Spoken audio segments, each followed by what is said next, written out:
Let's talk boundaries. I'm here with Dayle, and we're discussing boundaries today. Hey, Dayle, good to have you. Hey, Mary, thanks for having me. Tell us a little bit about yourself.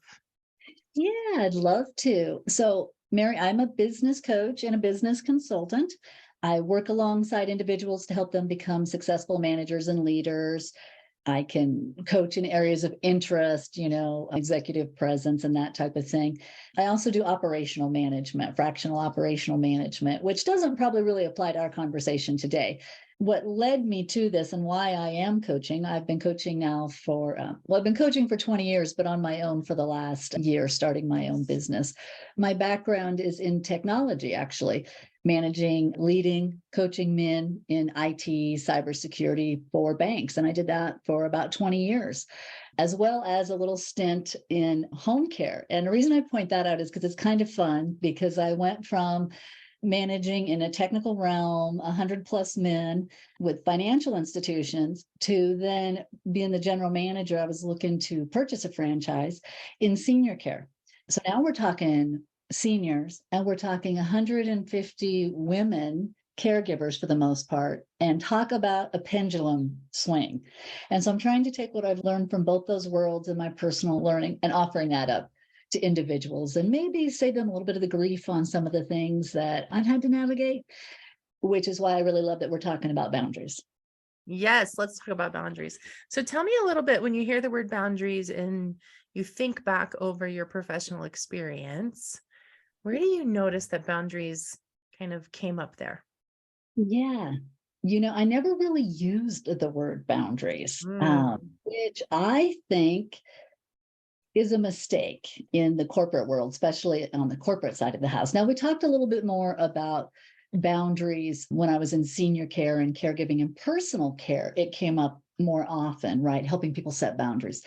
But in the corporate world, it wasn't so much the word boundaries, it was things like harassment training, right? We think mm. of it like that, setting expectations and difficult conversations. But when you think about it, all of those things are about boundaries, right? They Yes. straight up are all about boundaries, Mhm. setting those expectations, having those difficult conversations. So, yeah, really, my first really beginning to use that word a lot, Mary, was one of your presentations. I was like, oh, that really resonates. And I thought to myself, wow, if I would have had that mindset even 20 years ago, and of course, we're younger, we don't know, but the difference it could have made in not just my own life personally and at work, but for my employees that I managed and the lessons I could have shared with them regarding, work and personal. And you try to do some of that, but somebody who's trained in it, who understands it, who can give you the language makes all the difference. Mm-hmm. Awesome. Awesome. I would love to hear more about like what boundary problems you saw when you were working in corporate.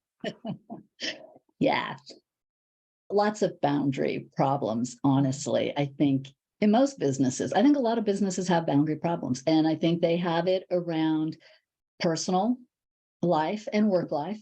So Mm-hmm. for me, that showed up, and for a lot of my teams, because my teams were 7 by 24.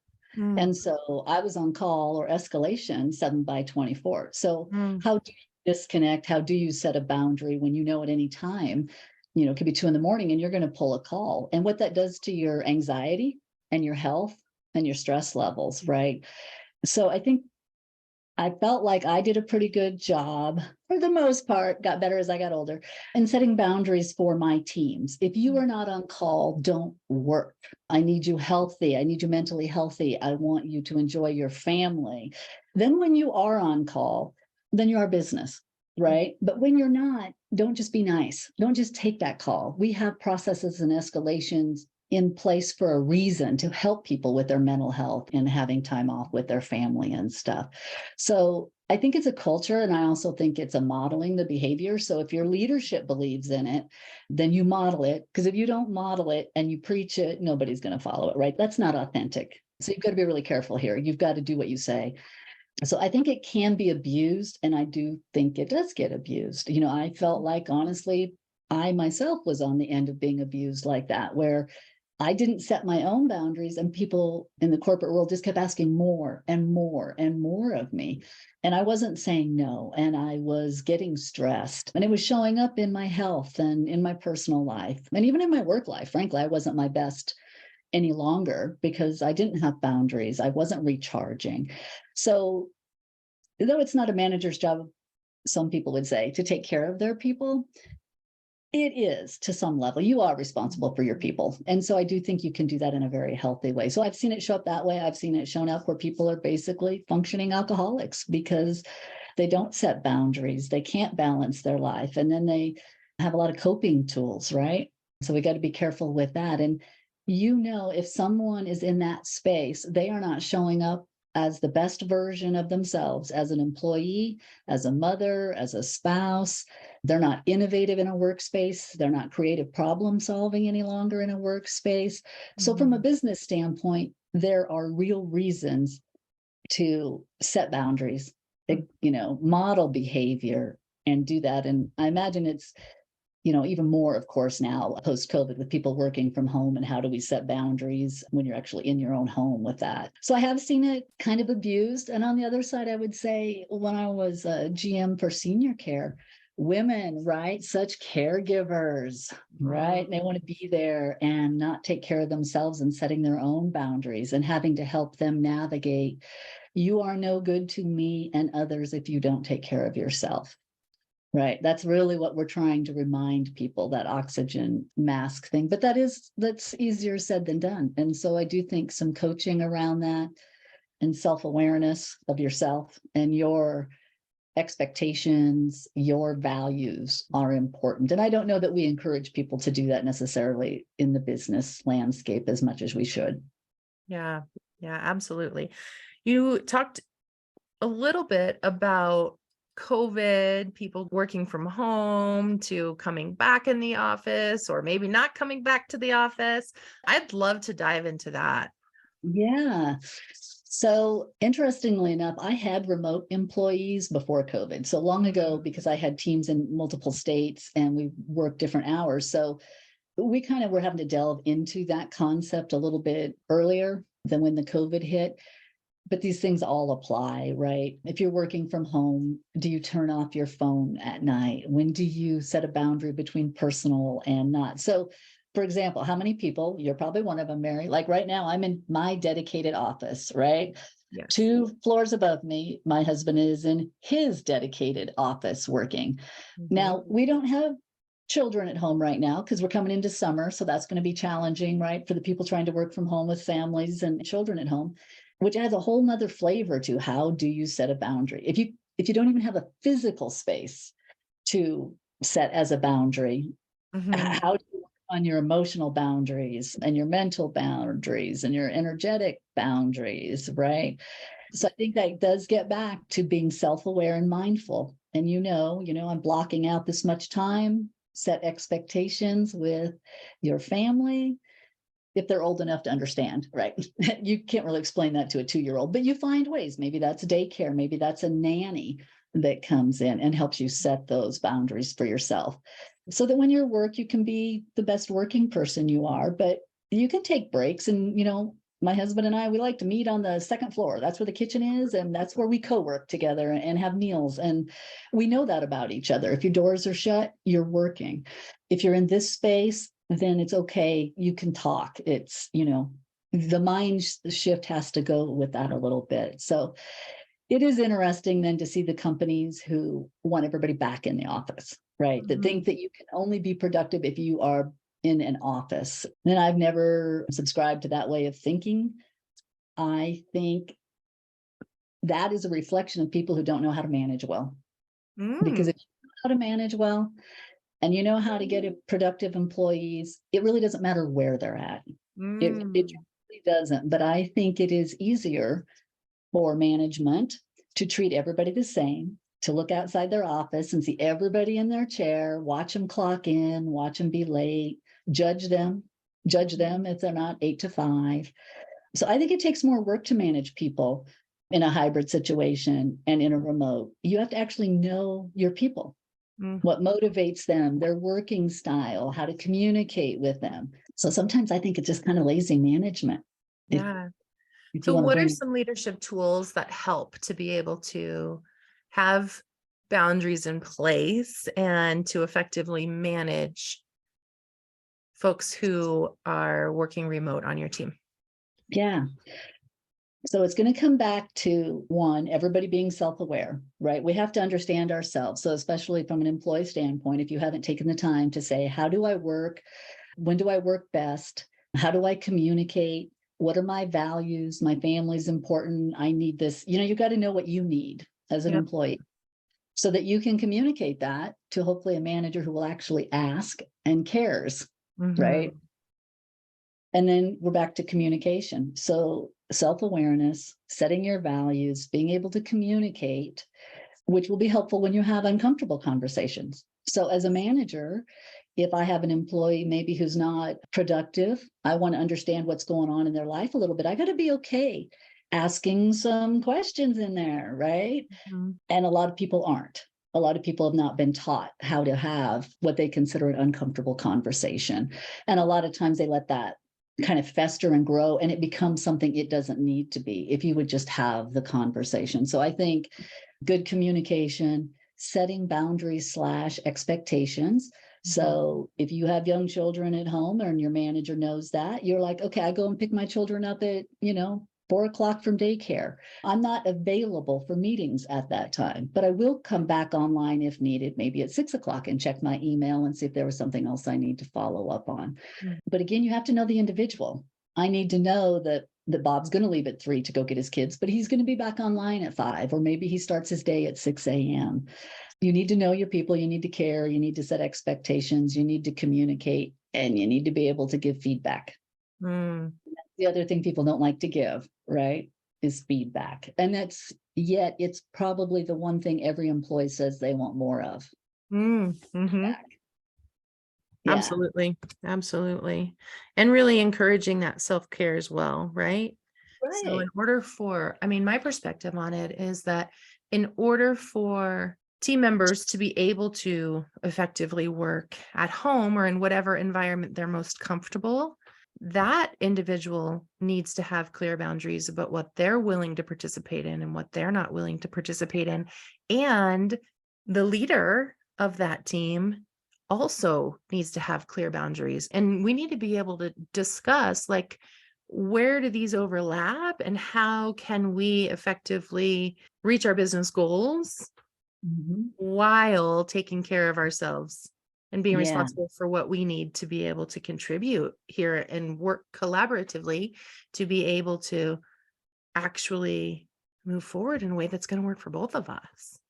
Yeah, and from a business perspective, you want your employees to bring them their best selves. You want to create an environment that allows them to be their best selves, because from a business standpoint, then you get the best version of them, right? And you want them thriving, not just kind of surviving. And you can tell if you really are a manager, a leader, you can tell when your employees are just coasting, they're engaged, they're not engaged, Mhm. but you have to be able to connect. Mhm. You really have to be able to connect and have those conversations and be comfortable saying, it's okay if you tell me no, right? But you don't know a lot of people who will say, it's okay if you tell me no to that project because maybe you don't have the bandwidth right now to do it. Maybe you've got something personal going on in your life. And, really it's teaching them and coaching them on how to say no. Mhm. I have too much on my plate right now. I'd love to do that for you, Mary. I really would. But right now I have 4 other high priority projects and I want to be able to do those well. So if we can maybe reprioritize my projects, I could take that on. But employees are going to be afraid to say no. So we can actually coach them on how to meet their needs and meet the business needs and not have it so fear-based, insecure that I'll lose my job. I can't say no. We need to be able to have those types of conversations because that's a win. Now my employee is actually going to finish his work, products, whatever he's doing on time with a good attitude. He's going to know I actually give a shit.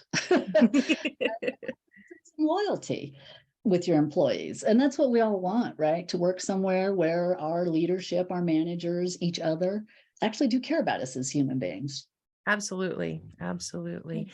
And, when I'm working with people in a personal setting around their personal boundaries, I will often offer the tool of I love you and no, right? So if you're in a relationship and you want to be able to say no to a request, then we say I love you and no. But if we don't have a relationship where we're comfortable saying I love you, or if it's in a business, right? If it's in a business We're not setting, going to it's the say that, corporate, right? we're not gonna, right? Because then the HR people will be on our case about something else. And Absolutely. You crossed a different boundary now. but the idea is that we are honoring the person, or we are honoring the relationship, or we're honoring the commonality that we have, right? So in a business setting, that might sound like I respect you and I'm not able to commit to this project at this time. Or it might sound like I appreciate the work we're doing together, and this is what else I have on my plate right now, right? So it might just sound something a little bit different, right, in a business setting, and it should sound different in a business setting. And I think that the idea of like I appreciate your efforts to move our work forward in this way, right? And Mm. really honoring giving people the benefit of the doubt and the Yeah. most generous assumptions, right? Like my supervisor may not know that I'm already feeling stressed about what's on my plate if I Mhm. don't communicate that to them. Right. Or my team member might not know that I have a child who's sick in the hospital, right? Yeah. Or, this coworker might not understand what else I've already been assigned by this other project that I'm working on that they're not a part of, right? And so I think that giving them the most generous assumption that like they're doing their best to move forward with their goals and the business's goals, and they're not trying to make things more difficult for me, and they're asking me to engage as a team member on a common interest that I also want to engage on. And we have to have conversations about it. Like, I think that we need to expect it's not going to be smooth. Right. It's not easy, but anything worth having often isn't easy, Yes. right? We grow through some of those challenges. And, Mhm. I have the privilege of taking over different teams where I've come in at acquisition and I have a new team and we're learning to build trust. Because what Mm, you're talking about is trust as well, right? And so you need to come in and get to know one another and each other's style, trust one another so that when somebody says, I have this to do, you trust them. They don't have to give me a whole explanation behind it. I mhm, trust them. Right. So that's what you're saying is being generous and give them the benefit of the doubt because I trust them. mhm, And your most high performing teams are built on trust. mm, mhm. And so if you don't have that, then managing is difficult, it's challenging, you try to avoid it, right? Having the difficult conversations, right? Everybody's avoiding that. But if you trust one another and you're all working toward the same goal, value, cause, whatever. And sometimes maybe all your goal is you like your coworker and you want to support them. Mhm. You can find that. And it gives you that purpose and that trust to give people the grace that they're doing the best they can in the situation that they have going on. Now, we always want to come alongside them and offer, how can I support you in that? Whether you're the HR people or the manager or a coworker. And I think you'll see people rally together more when they do have that trust and that bond, and they will be more, let's use this word, vulnerable. Mhm.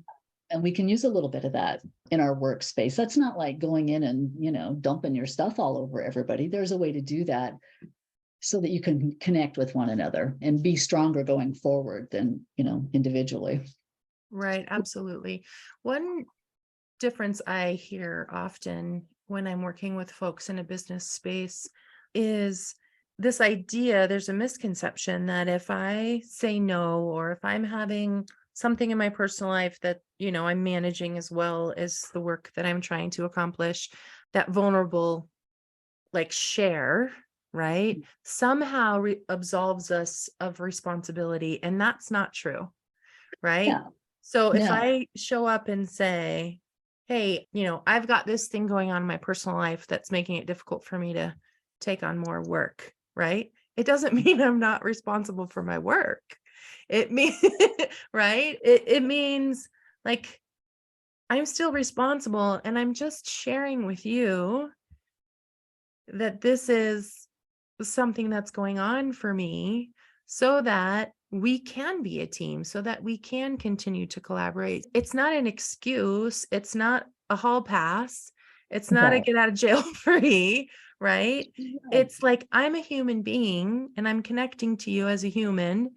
And we want to acknowledge that we all have work challenges and we all have life challenges. And I'm showing up as a full member of this team. And that you might be a resource for me, you might not be a resource for me in this challenge that I'm experiencing.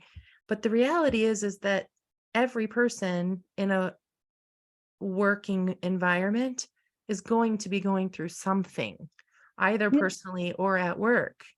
And Yeah. so it's like, And go we ahead. have real lives. So yeah, stuff is going to happen. The question isn't, does it happen? How do we deal with it?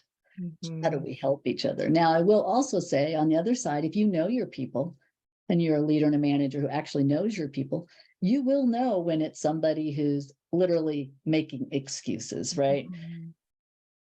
I have had to terminate a lot of employees for many different reasons, but Mhm. you always, if you know your people, sometimes it's just no longer a good fit. There's Mhm. also a way to do that, right?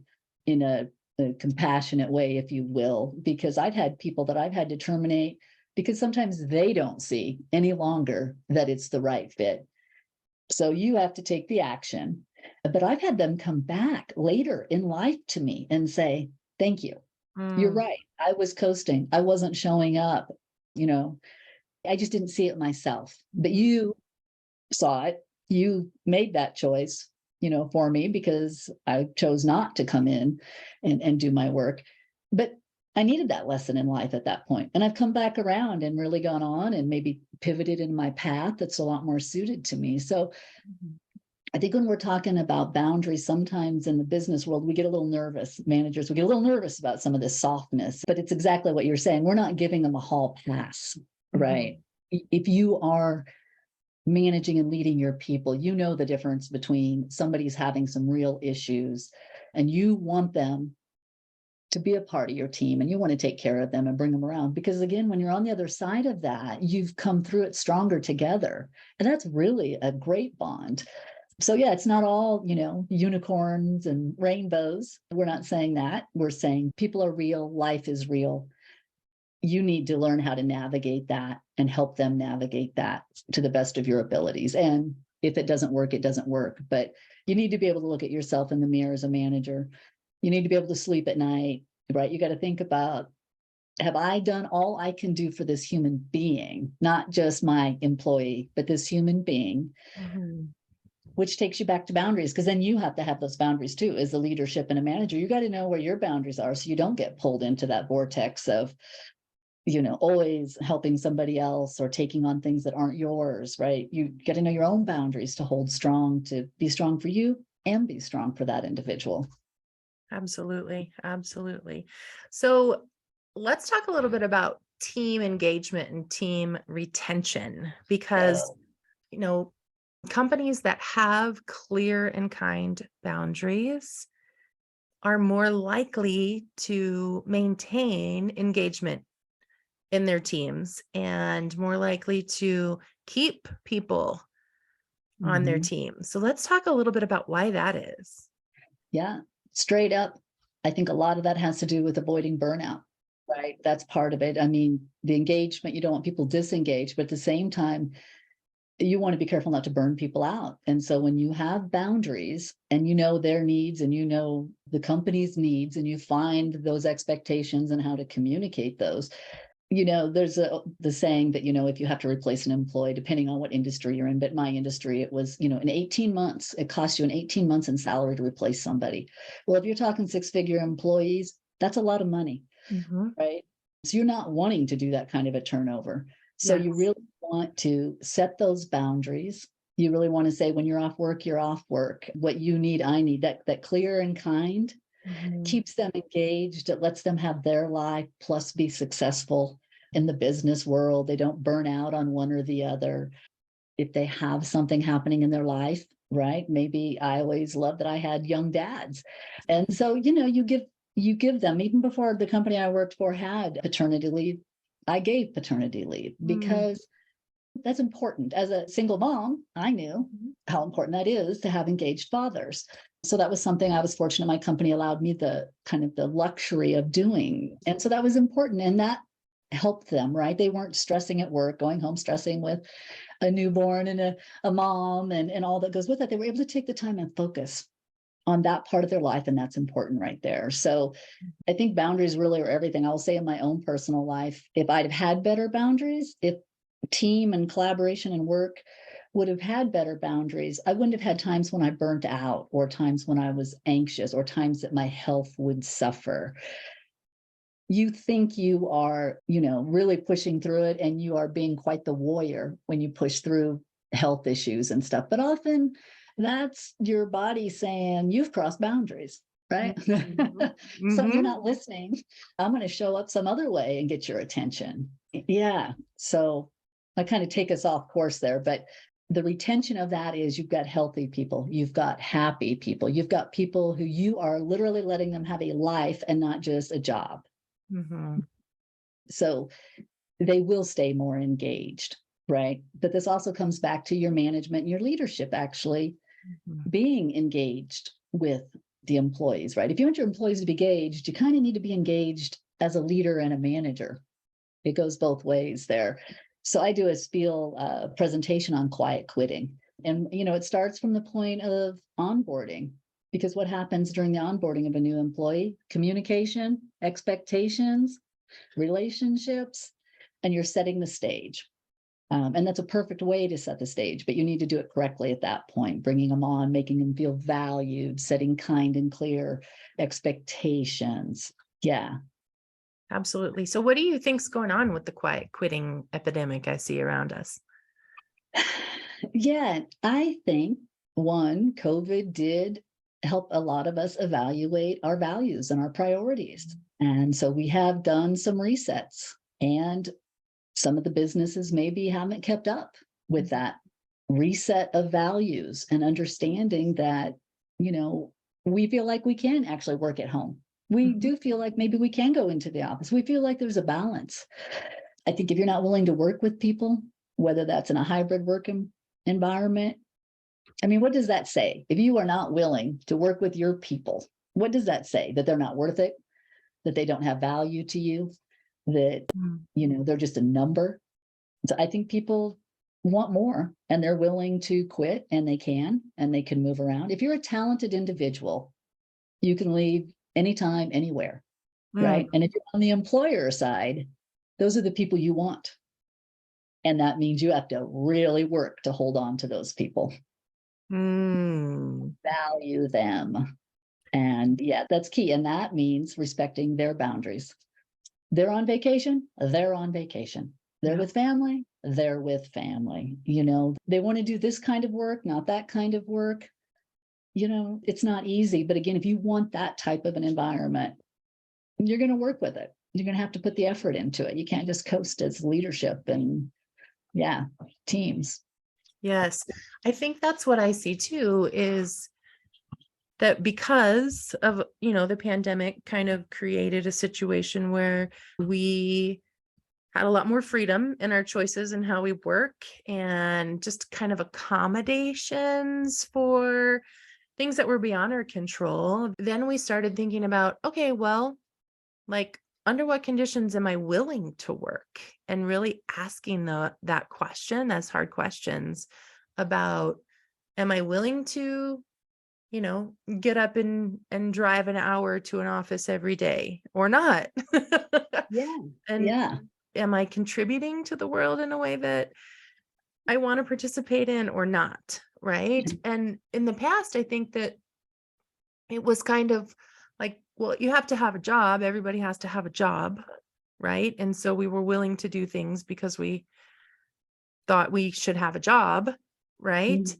And now people are thinking about the mindset is different. They're Yeah. thinking about it differently, about what am I actually willing to participate in an employment space versus what am I not willing to participate in an employment space.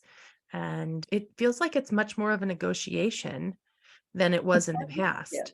right? It's more of a partnership than Mhm. it has been, right? It's a little bit more equal say. And I think the businesses that aren't able to keep up with that and pivot with the change in the workforce will suffer with that. I mean, Mm. we see it all the time in the news, right? Google wants their employees back. Amazon says this and they try it and then it doesn't work. And I mean, everybody's finding, their way. Mhm. But yeah, I think it just takes more effort. It's more intentional. Mm. You have to be more intentional. Employers are going to have to be more intentional in how they do this to hold the right people. And we'll probably see a lot more job hopping, right? Because if you can't find it at one, people aren't afraid to go to the next one now. And a lot of people won't take jobs unless they can work hybrid or remote because they do see the value in doing that for themselves. And if they can get that kind of work, they will. And again, your top performers are always going to have work. They never run out of work. So Mm. how do you as a business hold that, right? How do you hold them on your team, show them their value, make it be a space they want to be? I learned this long ago. You want to be the kind of employer where people want to be, not that they have to be. Because the other thing that happens, if people want to be there, you're not micromanaging them. You don't Mm. have to, whether they're working from home or wherever out, they want to be there. They don't have to be there. That's what you want in your employees. Somebody who wants to be there. And the business are responsible for creating, I think, that type of an environment. Yes, yes. I love that. That's so good. And the boundaries get to decide what I want to do and what I don't want to do, right? And oftentimes people will say to me, like, how do I know what my boundaries are? And I just say, well, what do you want them to be? Like, you get to decide, right? Yeah. And so empowering to be able to think about this is how I want to participate in my career. This is how I want to participate in my life. This is how I Yeah. want to participate in this team that I'm on or this relationship that I'm in. I Like have choices, right? And that's empowering. yes, because there's actually not very much you have to do. Now, at the end of the day, right? Even when they Mhm. joke about taxes and death, right? No, some people don't pay that. Sure. But right. Yeah. And I really enjoy that we have a generation, and I know people look at it differently, like, oh, bad work ethic. But, as the leaders, we have the responsibility to create that space that they want and what they need. And that changes, right? Generationally. And we kind of gotta pivot with that. I think management leadership needs to be fluid. And I think to be fluid, you've got to be able to set boundaries, talk about boundaries, understand boundaries, which again, to me, it's expectations, Mhm. right? We're all about relationships, whether they're at work or at home, you're talking relationships, you're talking expectations, and you're talking communication, and that's your world, boundaries. Yep. Yeah. Yeah. And I love it. I love it so much. Well, Dale, I really appreciate this conversation. Tell me Yeah. a little bit about if people wanted to reach out to you, if Mhm. they're interested in connecting with you, what would be the best way for them to do that?